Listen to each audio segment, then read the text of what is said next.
But we're going to move on to that tournée. So again, this is not an easy cut to master. You have to practice it to do it. And I'm going to do a tournée, and we could even talk about chateau potato, which is same shape, just different size. It's much larger, and there's a couple variations in there. But I talked about that apple already, and the apple is very important for this. So for tournée, somebody that is a little bit more comfortable with it, I'll probably be able to get 4 out of a pretty fat potato. And we're going to cut it a little bit larger than 2 inches, but we're still looking for something about 1.5 to 2 inches in length. I'm going to just go ahead and quarter this. You guys might choose just to half yours and attempt twice on your potato. But this is the real awkward part. Most of us aren't used to cutting like this in our hand. It's easy to follow your knife when you're cutting on the cutting board with the French knife and looking down and making sure you're holding it straight. But here, we're looking to make a curved cut. And so that's where it's very different. And so what I'm looking at is I'm looking down my knife when I'm cutting to make sure that when I cut, I start at a point, I'm coming out wide, and I'm going to go back in as a point. So that's like one cut. And you're looking to make kind of one smooth stroke, turn it, and again, how often you turn it, that's a matter of practice and feel. We're trying to generate 7 sides. If it's even numbers, we could go and kind of like square it up a little bit and cut it like that as our guide. But so 3, 4, and when I'm cutting, I'm trying to make sure that I've started to develop the tip here, that I'm starting as my starting point. So from tip to tip, making it about the same thickness around.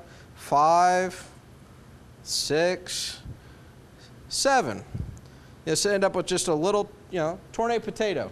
The reason why we're doing a potato is potatoes are easier to cut. Carrots, you have a hard core in a big carrot and a kind of a softer outside.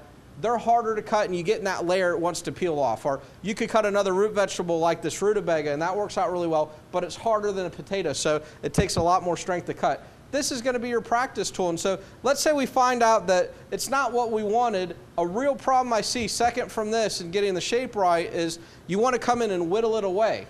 And when you whittle a piece of potato, let's say I'm coming in here, I make a cut, I go, ooh, I need to trim this a little bit more. Now I've created a little seam. You might not be able to see it from here, but there's a little ridge there from where my knife went in before. And so you create a seam there. So a lot of times if you're whittling down your tournée, like I look at it from the side and I go, oh, it's a little fat this one direction. I'm going to try to start all the way back at the beginning, even if I'm not cutting, have my knife kind of come in where I want to take a little bit away and just skim that portion off. That's how you reshape it. If you cut right in, you're going to end up having a seam there. So you're just kind of like floating along, go, oh, that needs to be a little bit thinner. That's it. Now, let's go to this. The reason why the apple works is because in this motion here, where I'm cutting this, making this arced motion, going from one end all the way back to the other, that's very similar to peeling an apple. Working from the top or the blossom end, I'm making that much more exaggerated, much larger, but taking that same kind of motion of working from one end, working it around and coming back around. And so, you want to practice tournée at home, maybe start with a sack of apples, practice on peeling it. You can even whittle it away later on if maybe you get your fill of apples, even though it is apple season here. Apple Festival, Sunday, Monday, or Saturday, Sunday, Hendersonville. But you can continue to go around and whittle it down and get a feel for that motion. Get a feel for that. Making it exaggerated is going to make this a little bit more natural in the way it feels. One thing I didn't cover, you can core the top and the bottom of an apple with your paring knife, kind of like what we did with the onion. Just in rotating it around here, and then peeling it like that.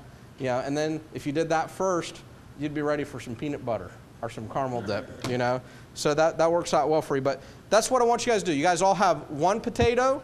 You need to barrel cut it, and this is what I mean. You're going to cut it and really take that fattest part of the potato, try to trim it where it's about 2.5 inches in length, so you have something that's that kind of barrel shape.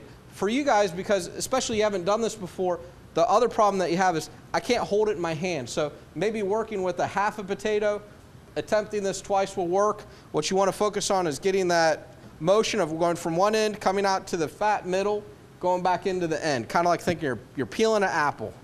Peeling an apple. And I'll come around and I'll help you with it. I'm going to cut a couple.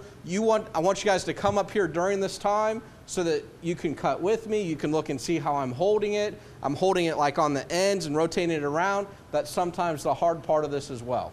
The real key in these mushrooms, you know, are they look good. They're just not really, really, really white, you know. And the fresher the mushroom, the better off you'll be with trying to flute them, because if they're older and spongy, they'll tear more. And so, you know, there might be a little bit of problem with someone from that, but, you know, if you just trim the bottom off, and you can even peel them, and you don't need to for this, but some people will choose to take this little skin layer off of the mushroom to peel it, revealing some of the little bit lighter color in it.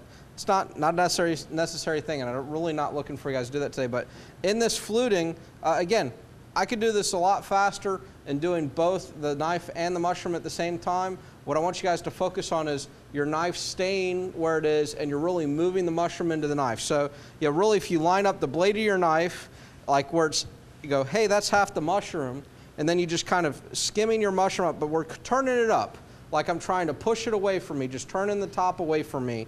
That's the kind of motion you're using, but you just turn it up, where it takes a little thin slice off, line it back up on top, push it away from you, push it away from you, push it away from you, push it away from you. You know, and what you start to get is this little pleated look on it. And you can get a little bit of curve to it if you move your mushroom. The key thing is getting that thin slice. If you're not really laying your knife down on it and it's too deep, it's going to take a big chunk out of the mushroom. You know, and so you want to lay it down where it's pretty flat on it and just pushing it up where it starts to cut in.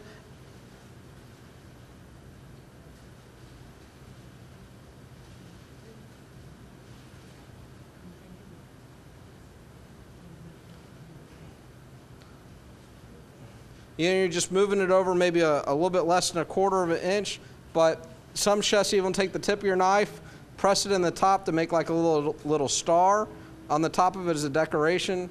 Yeah, but that's just to finish off the top. It's just a little fluted mushroom. Hey, let's do another one. I'm not going to peel this one, not going to take the stem off. It's the same motion. So knife flat up on top of the mushroom, saying, is it 3/4 of the way? Anyone? Halfway, so it looks like halfway. And then we're just going to push the mushroom right up into it, move over, push the mushroom right up into it. You know, and I am doing this, you know, I'm not trying to move the knife, I'm trying to move the mushroom. Because once you get rolling, you can do both. And when I'm doing this for you guys, I try to concentrate on that, because that's what I'm stressing to you. But also, if I'm not paying attention, I'll end up moving both the mushroom and the knife at the same time. You know, and that would just be like you're kind of coming down and peeling it like that. But that's where you have a tendency to cut a little bit deeper. You guys can learn it just by practicing on rolling that mushroom up into the knife, rolling the top away from you.